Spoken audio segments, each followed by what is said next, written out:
এই দেশে খুন রাহাজানি ধর্ষণ সবকিছু হইতেছে, কোনো কিছুর বিচার নেই। অথচ এই ছেলের কাছে 3 পিস ইয়াবা পাওয়া গেছে, আমার কাছে না, আমার গাড়িতে ছিল। আমি আসতেছিলাম, গাড়িতে ওকে করে নিয়ে আসতেছিলাম, সার্চ করে ওর কাছে পাইছে। এখানে আমার অপরাধটা কোন জায়গা? সমস্যা কি? মানে এরা যা পারছে সেই করতেছে, এদের নিয়মে সবকিছু চলবে। ও আমার সাথে কাজ করে, আপনার যারা কন্টেন্ট ক্রিয়েশন তারা আপনারা জানেন যে টিমের 2-4 জন লোক না হলে কিন্তু ভিডিও হয় না। তো আমার সাথে ভিডিও বানায়, আমি বাজারে মাছ কিনতেছিলাম, তো ওইখানে ওর সাথে দেখা।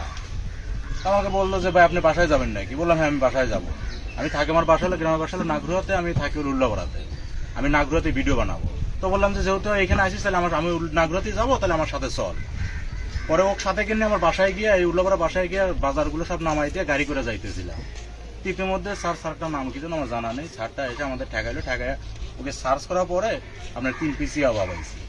আর আমার অপরাধ হলো যে আমি আমার গাড়িতে মানে পিছনে বসে আছে, এটা হলো আমার অপরাধ, এইভাবে বসে আছে। ঘন্টা 4 হয়ে গেল, এখনো বসেই আছে। বেশি দিন খাই না, অল্প দিনই, অল্প দিন খাই, বেশি দিন ধরে খাই না, তা বলতে পারলাম না।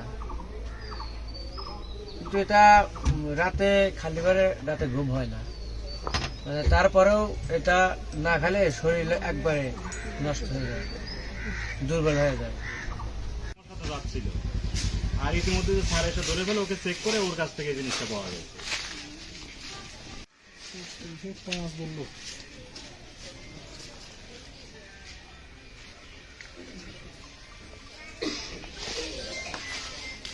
স্যার মানে আমার তো এখানে কোনো দোষই নেই স্যার, আমার এখানে কোনো দোষই নেই। আমার দোষটা স্যার যে আমার গাড়িতে ছিল, এটাই আমার দোষ। এবং 500 টাকা জরিমানা, ওনাদের আরো 3 দিন দিয়ে দিন। কন্টেন্ট ক্রিয়েশন করি স্যার, ওকে দিয়ে আমি মানে ভিডিও বানাইনি, সেই ক্ষেত্রে আমি যাচ্ছিলাম স্যার। প্রসিকিউশন যেভাবে দিয়েছে বুঝছেন, ওনারা প্রসিকিউশনের বাইরে তুমি যেতে পারবো না।